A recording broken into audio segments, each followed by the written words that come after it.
listening to the WrestleHavoc Podcast on YouTube, where we discuss everything in and outside of the squared circle. We talk all that goes on in the realm of WWE and AEW every week. And now, here's your host, the one that will give you a reality check on pro wrestling, Flamin' Ricky DeReyes. This is the WrestleHavoc Podcast.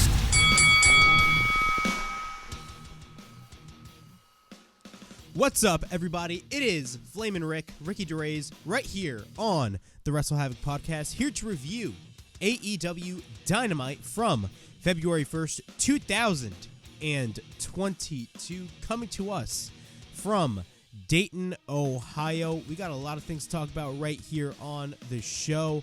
A lot of things went down on Dynamite tonight, or I should say 2 nights ago. Of course, I am late with this Dynamite review, considering the fact the main reason being I am sick as hell. So if I sound a little off, my apologies, ladies and gentlemen. Fun fact, I actually tried to film the review last night, and I just couldn't bear. Like, my nose was just getting absolutely, just hammered to the point where I just, couldn't speak, and it distracted me so much from what I was doing in the review. So, thankfully, I feel a little bit better now, so I'm back to almost 100%, hopefully, by tomorrow. But, yeah, that was basically the main reason why I haven't been uploading throughout the majority of this week, because I've been really sick. So, yeah. But we got AEW Dynamite to discuss. Of course, Dynamite came to us from Dayton, Ohio. Overall, I really enjoyed the show for what it was. We had, of course, the third match in the quote-unquote trilogy. I definitely assume we were going to be getting a fourth match between Hangman Page and Jon Moxley. We had Konosuke Takeshita versus Brian Cage.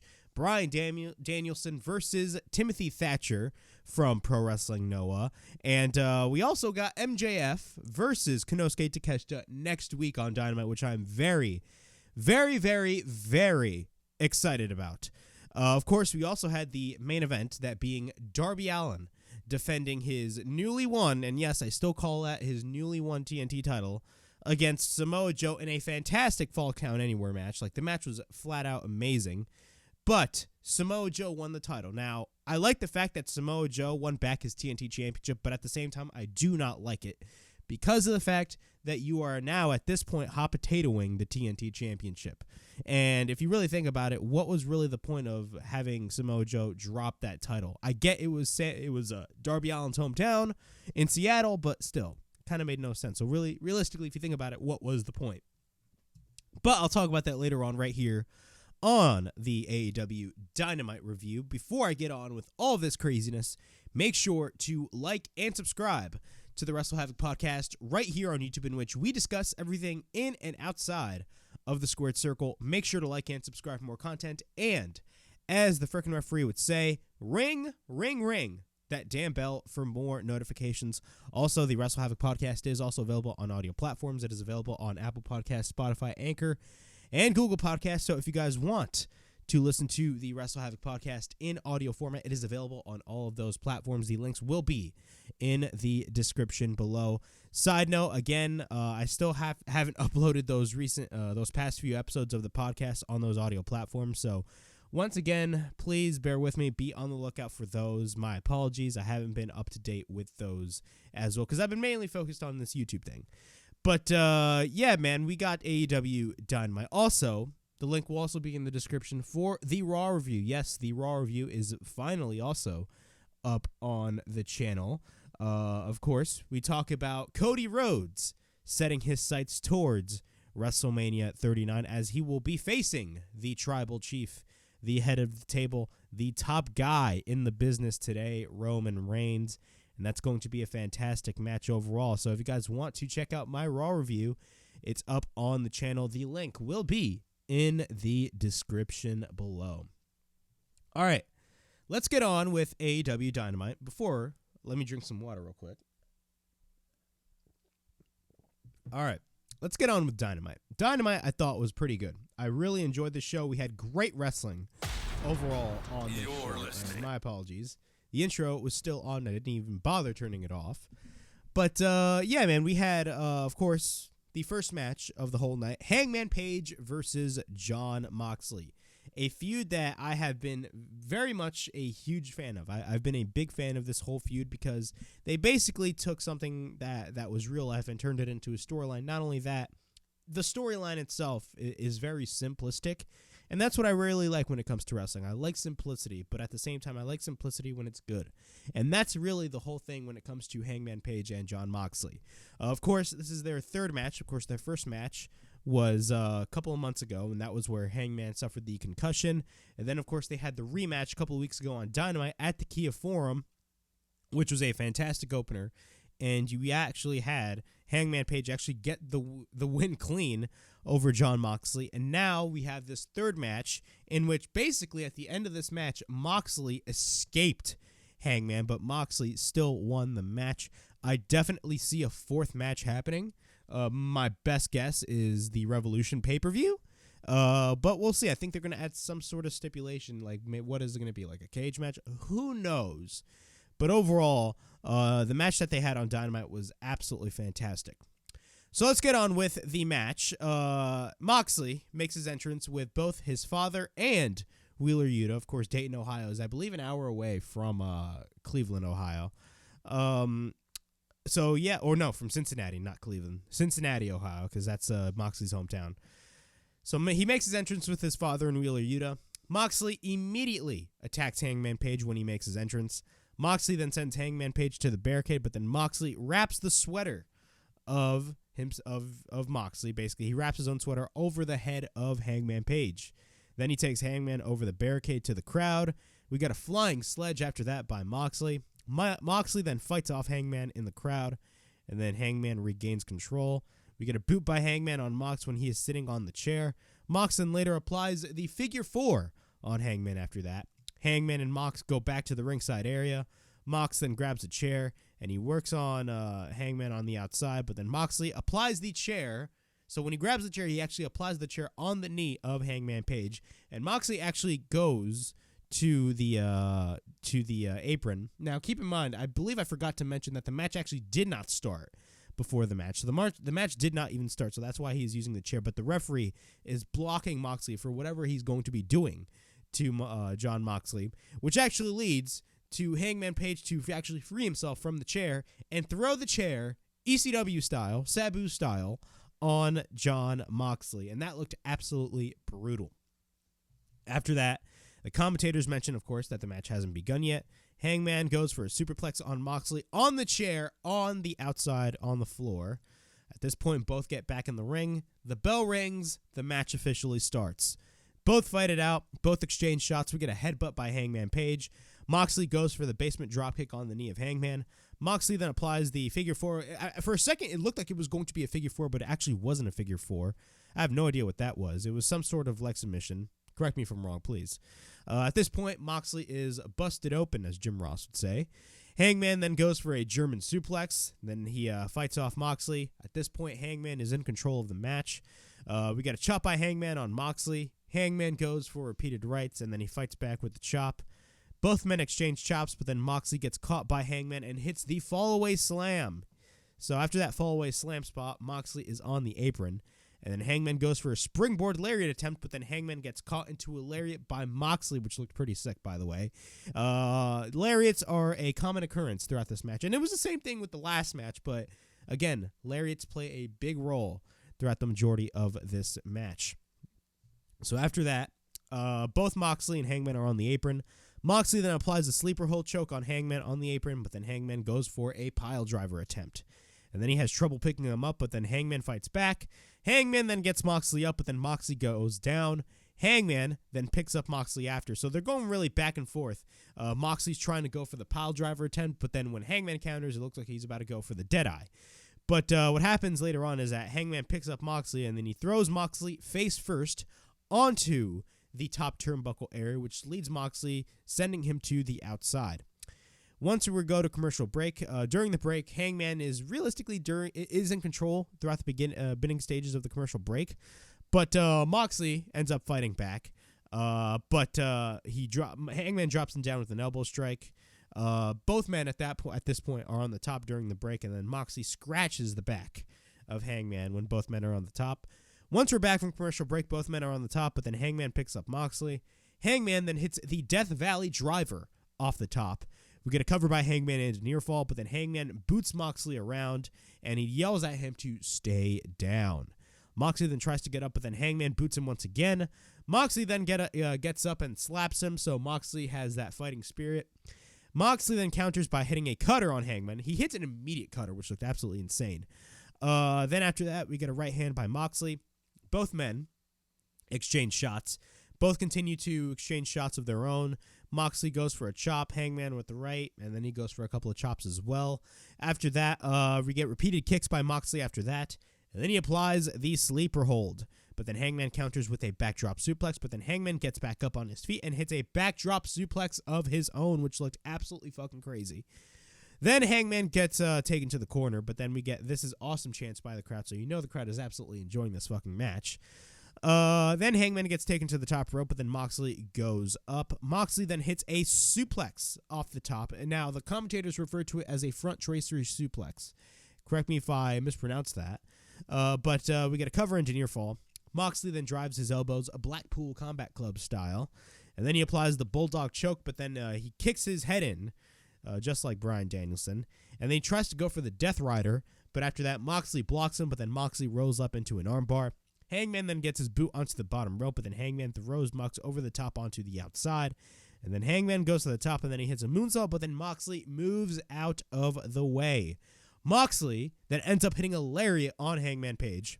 Both go towards the timekeeper's table, and Mox tries to drive him through the table. Both fight it out. Hangman ends up picking up Moxley and hits the pump-up powerbomb on Moxley through the timekeeper's table. Hangman is back in the ring. It looks like Moxley is this close to be getting counted out, but Moxley ends up coming back to the ring at the count of 9. But then runs. As soon as he enters the ring, he runs into a lariat by Hangman Page.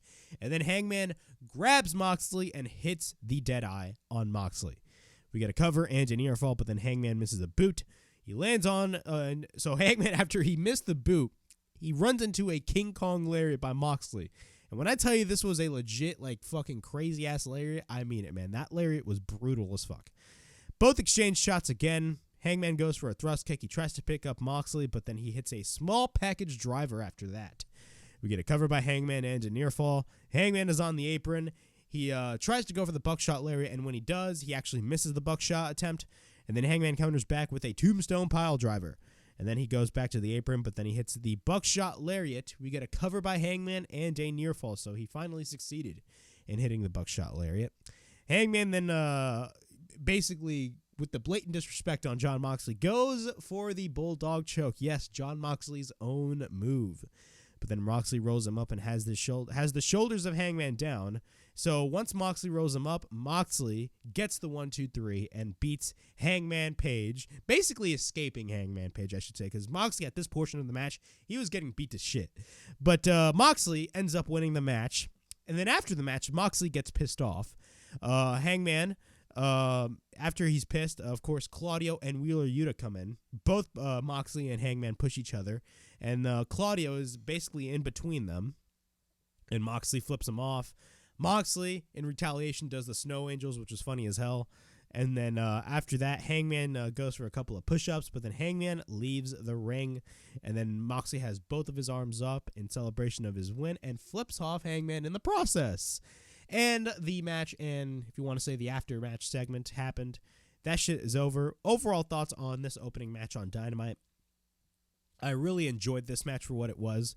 I think the chemistry between both Jon Moxley and Hangman Page, keep in mind, we haven't seen these two men feud throughout the entire history of AEW, so I feel like that's one of the reasons why this feud is so special. But at the same time, this feud is just basically based off of a lariat, and it's a pure example of you can literally make a story out of anything. Hey, I'm pissed off that you knocked me out with the fucking lariat, and I want to beat the shit out of you. It's simple shit like that. At the end of the day, wrestling fans want to see good stories, but they also want to see people beat the shit out of each other. And that is basically the whole point of Hangman Page versus Jon Moxley. Now, do we see a fourth match between both Hangman Page and Jon Moxley? Honestly, I do. My best bet is honestly Revolution, but I think that there's going to be some sort of stipulation added in the match. I just do not know what that stipulation will be. I may be totally wrong here, but from what it looks like they're definitely leading towards a fourth match at the Revolution pay-per-view. But overall, this was a great match. And, one of the things that was really good about this Dynamite episode was the wrestling on this show was fantastic. We got the Butcher and the Blade and Jamie Hayter backstage with the Bunny, by the way. We got a backstage interview with all four of those people. The Bunny speaks with Jamie Hayter and talks about how she wants a shot at the AEW Women's World Championship and challenges her to an Eliminator match. And Jamie Hayter accepts, so I believe that Eliminator match will be happening next week on Dynamite. After that, Saraya and Toni Storm attack Britt Baker.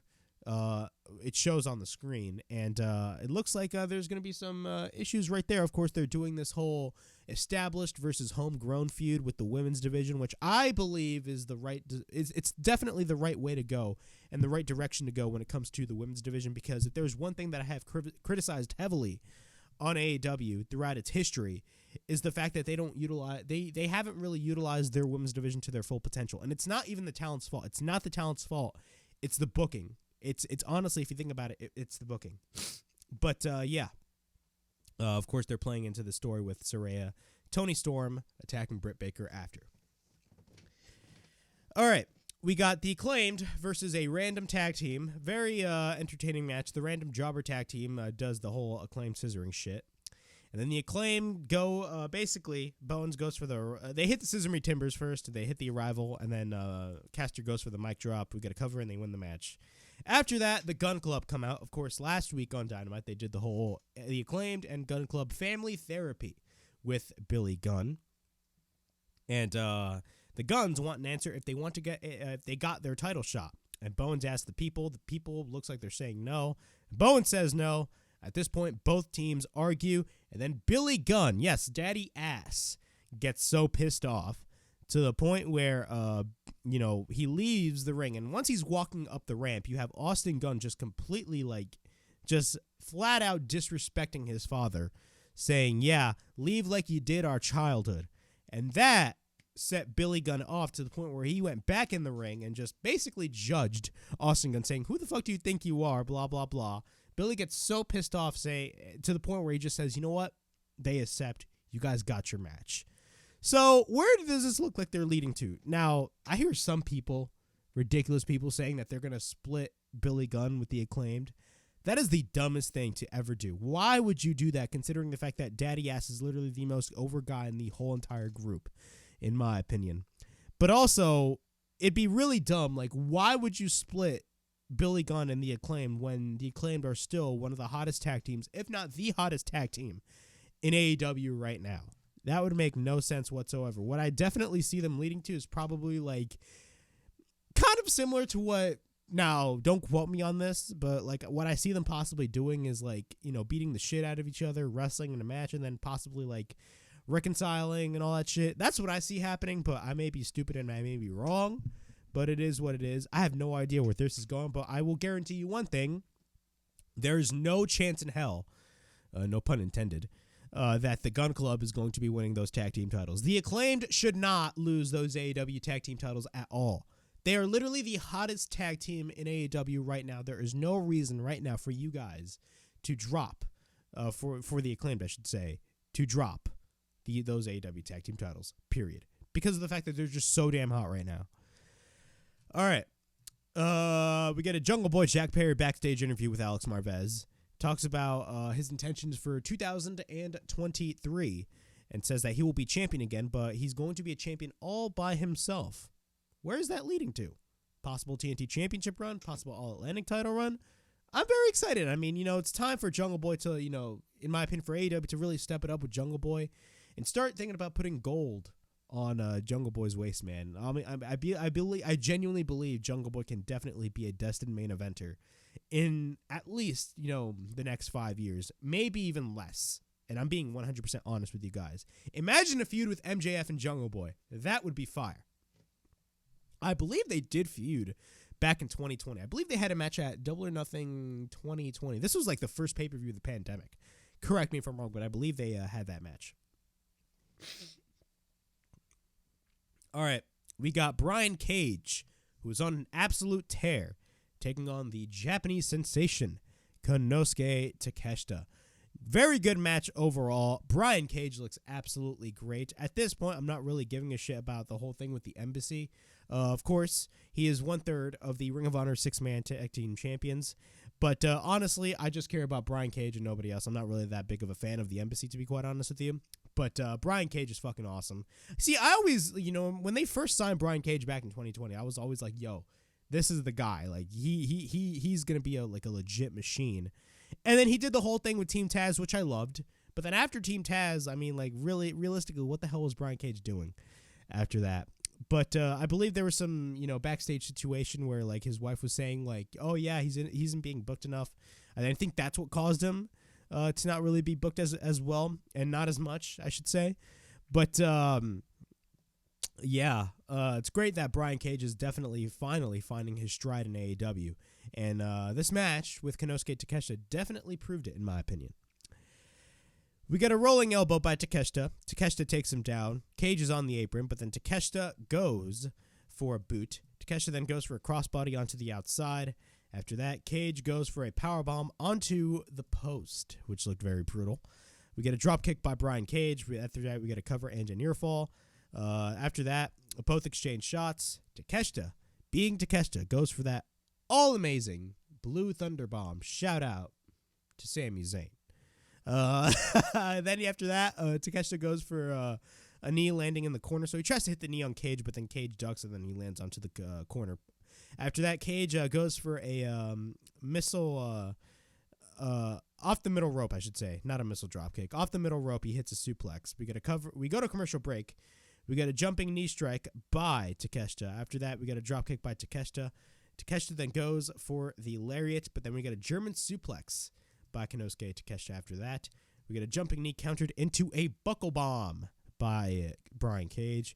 Cage then picks him up, and then Takeshita goes for the Liger Bomb. We get a cover and a near fall. Cage then goes for the backdrop driver. He follows up with a discus lariat. After that, he goes for the brainbuster, or I should say Takeshita counters back and goes for the brainbuster.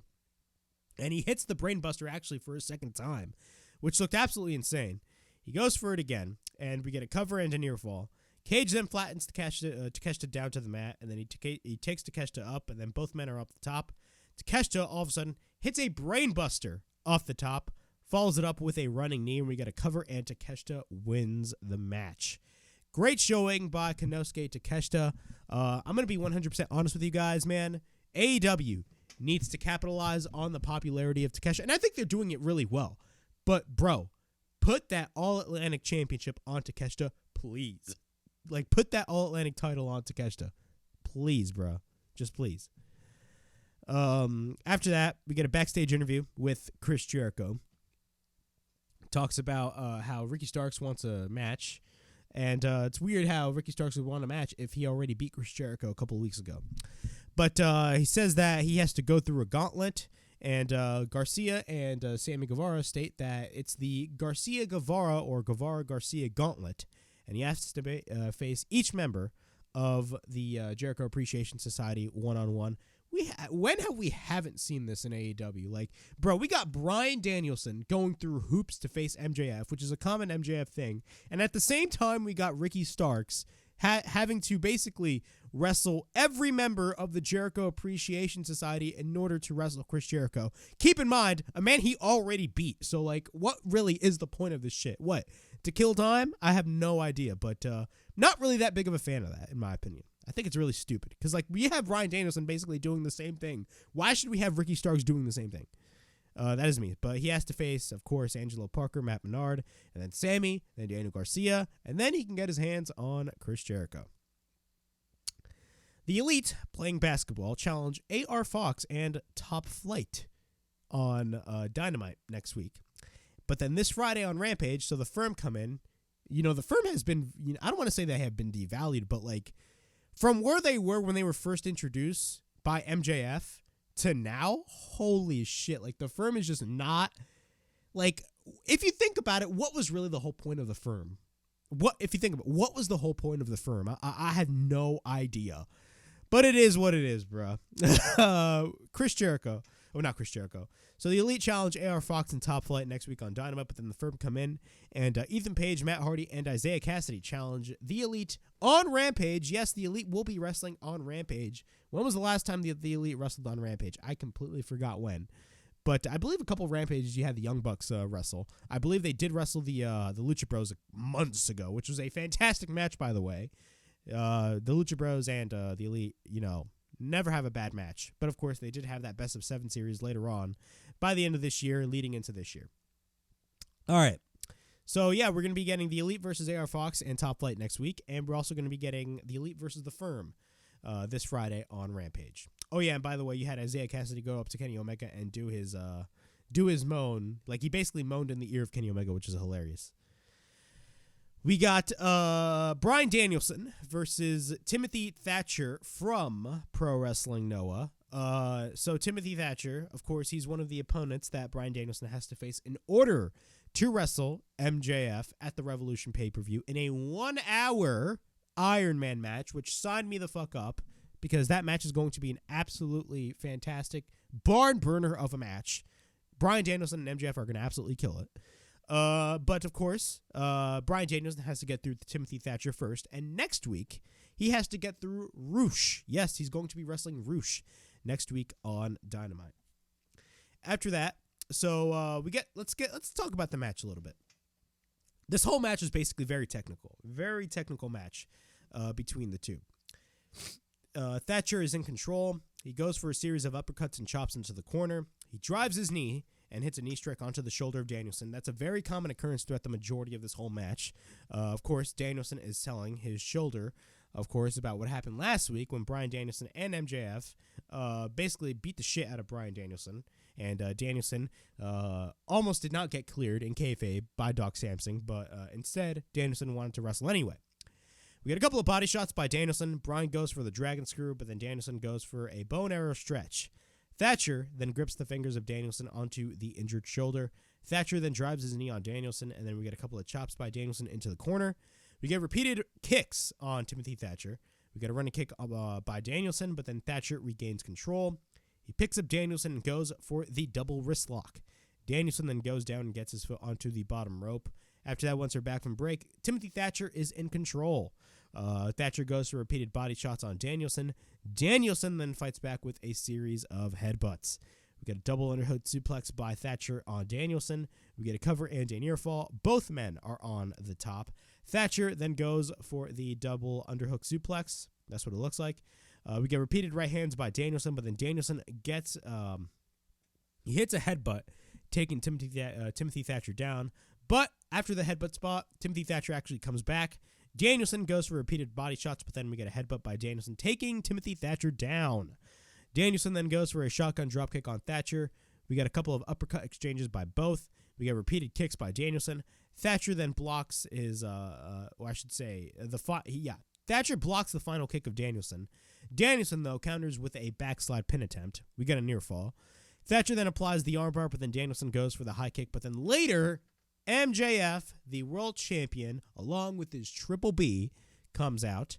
But as soon as he's walking down the ramp, a hooded figure comes in and attacks the shit out of MJF. And it's none other than, as I've stated earlier, the popular Japanese sensation Konosuke Takeshita. So Takeshita comes in and attacks MJF, and then Thatcher applies the Fujiwara armbar on Bryan Danielson at the same time. And then Danielson manages to get his foot onto the bottom rope. So Danielson is actually getting beat to shit at this point, at the same time where Takeshita is actually trying to help MJF. After that, Danielson immediately goes for the Busaiku knee. We get a cover, and Danielson wins the match. So he advances to next week. And then after that, backstage, MJF is brawling with Konosuke Takeshita, and Renee Paquette comes in, and it's made official, even though all the security are all around both Takeshita and MJF, Tony Khan has made it official. We will be getting Konosuke Takeshita versus MJF next week on Dynamite. Yes, MJF is going to be wrestling on AEW television next week, and I'm very, very, very excited. There's one Takeshita match that I really wanted to see. I wanted to see this motherfucker wrestle MJF. Bro, MJF is going to sell like his life depends on it, bro. This guy's going to be fucking crazy. It's going to be an amazing match, guys. I'm very excited. Takeshita, future main event guy, fantastic wrestler, but at the same time, MJF, man. MJF is going to put Takeshita to the test because MJF ain't no joke, ladies and gentlemen, and I'm speaking in kayfabe verbiage right here. Yeah, man, we got Takeshita versus MJF next week. Dynamite is looking very, very, very stacked, but I'm very excited for this Takeshita MJF match. It's just going to be a barn burner, and it's going to be a banger, as Sheamus and the Brawling Brutes would say. So I'm very excited. We got Jade Cargill versus the former baddie, Red Velvet, for the TBS Championship. Of course, they've been telling the story with Red Velvet for a while. She's been very jealous, but at the same time, just very pissed off at the fact that Jade has been treating her baddies like absolute dog shit. But Red Velvet is back, and she looks like she's now a babyface. Velvet goes straight for the attack. We get a roll-up by Velvet, and we get a near fall. Jade then later gets in control once we're back from break. Jade is in control, and she tosses Red Velvet across the ring, but then Red Velvet goes for a dropkick on Jade Cargill. Hits repeated rights on Jade. She runs into a pump kick after that by Jade. After that, we get a cover and a near fall.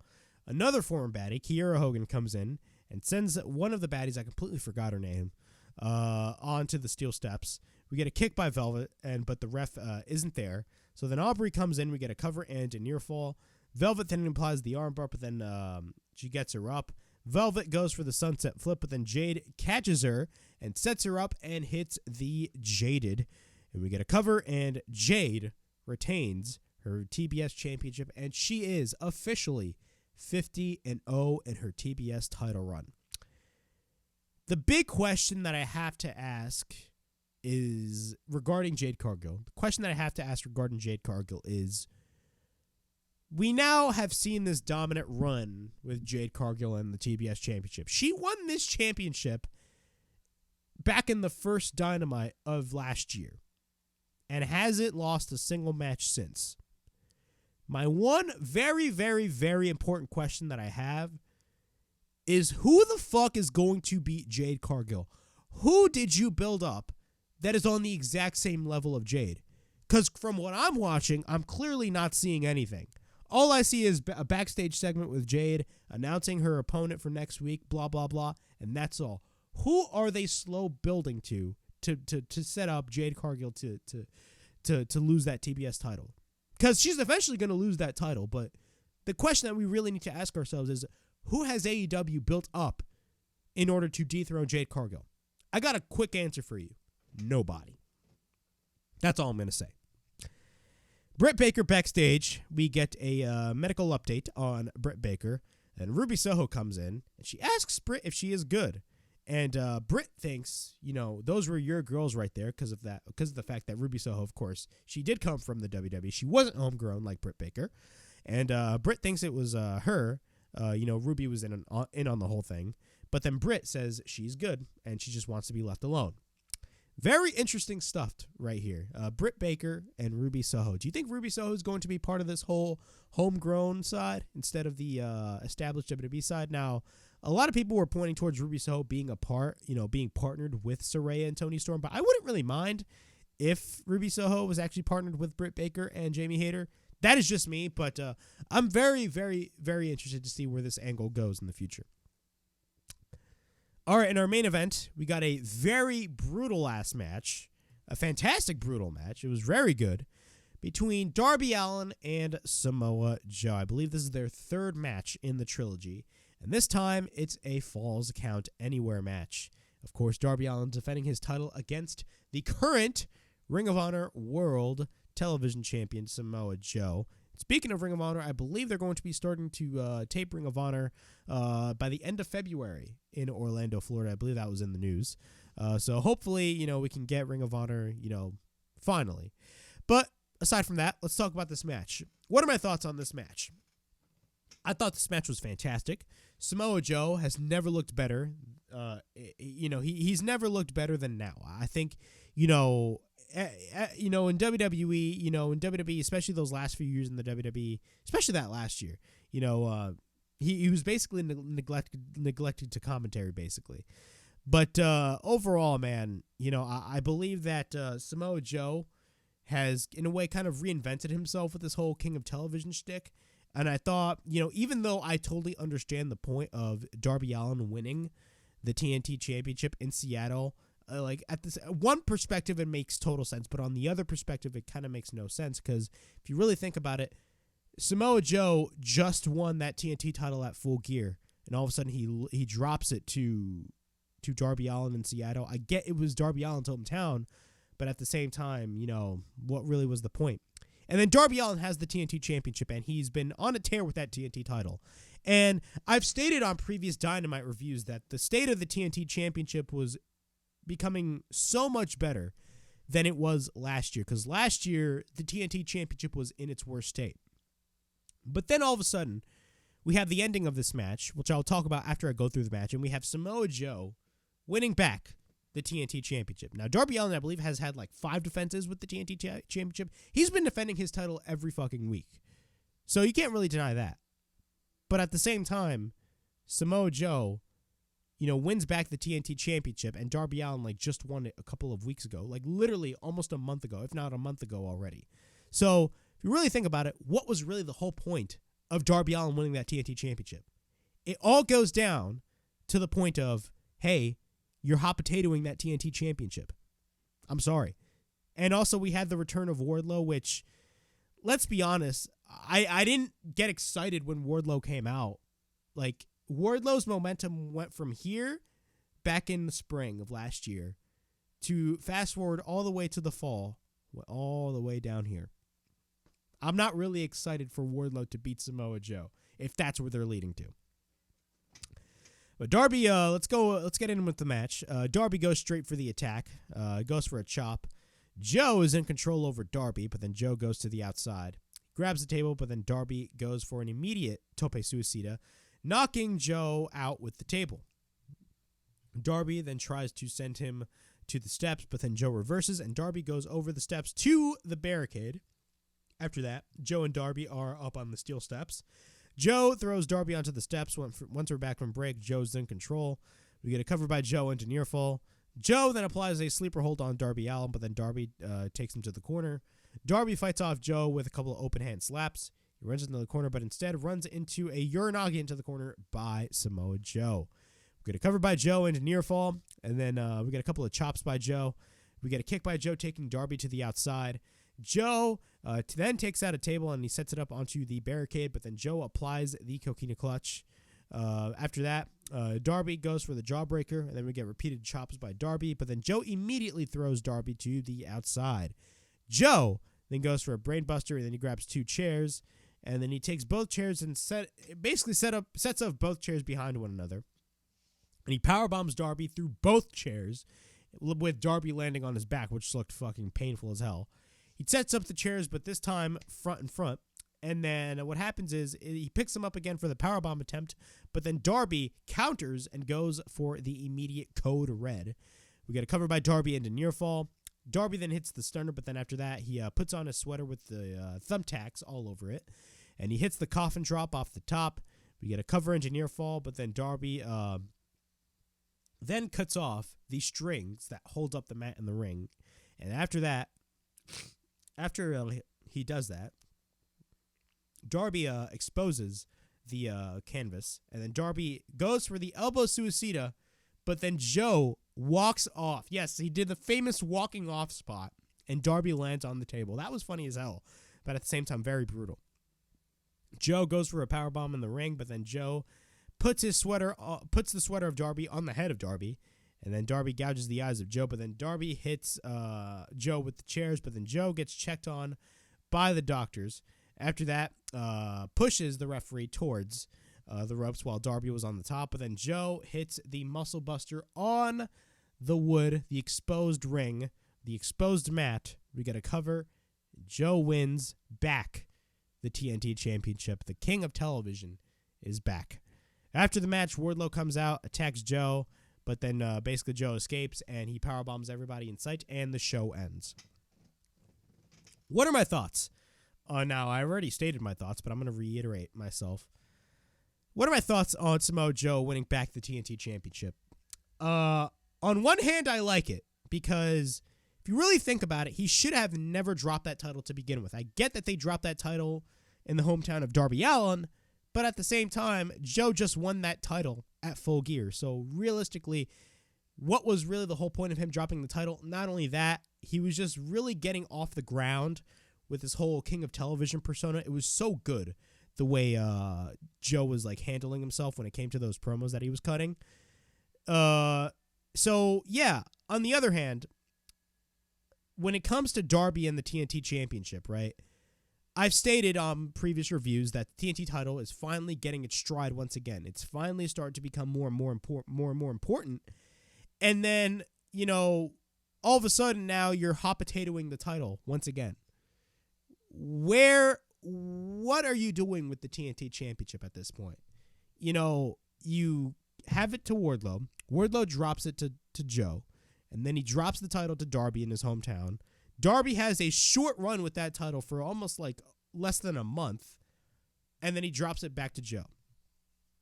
Honestly, I do not know why they did that.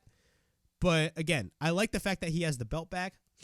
But at the same time, it kind of makes no sense because Darby just won the damn thing. It makes no sense whatsoever. And they're definitely hot potatoing that TNT Championship. But overall, that was AEW Dynamite from February 1st, 2022. Overall, it was a pretty good show. I really enjoyed the show for what it was, and I'm very excited for next week. Of course, next week, we got MJF versus Konosuke Takeshita. I'm absolutely fucking excited for that match next week. Of course, we also got Bryan Danielson versus Roosh. But that was AEW Dynamite from February 1st, 2022, coming to us from Dayton, Ohio. And as always, please like, subscribe, comment down below, push that bell for notifications, and be on the lookout for more videos right here on the WrestleHavoc Podcast on YouTube, in which we discuss everything in and outside of the Squared Circle. Make sure to like and subscribe for more content. And as the freaking referee would say, ring, ring, ring that damn bell for more notifications. See you guys later.